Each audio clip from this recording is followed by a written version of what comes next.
Ting wet flour for chapati.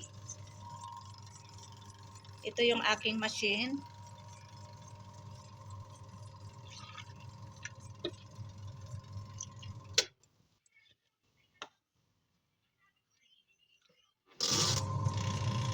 Another 3 minutes.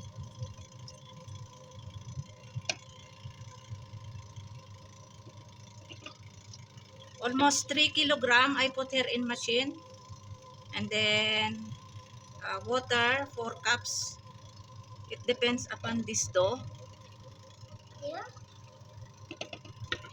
Mama? Here? Yusuf, I'm making kneading for chapati. You like chapati? Chapati? Now let's check if water is enough. No. Mama, sit. No. So water is enough. So we have to knead again. This is timer here.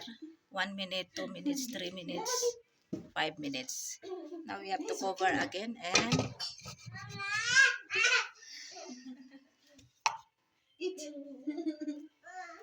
another 3 minutes. Sorry. Eat. Put in your mouth.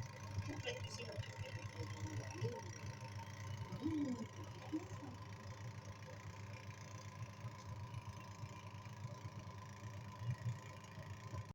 Now we have to take out now because 6 minutes already I turn side. So we have to take out now this dough.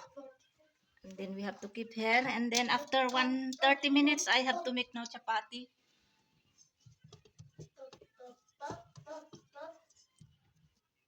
Now we remove this one, blade.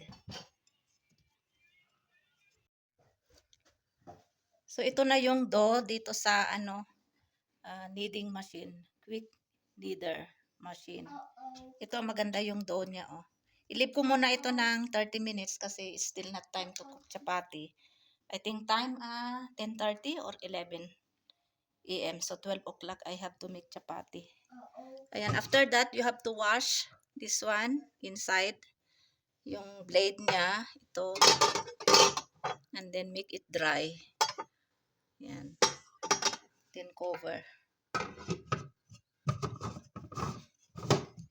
And thank you so much sa nag-sponsor nito 2 years ago from Australia. So ito, tanggalin natin yung lid niya. Ayan, cover natin ng plastic.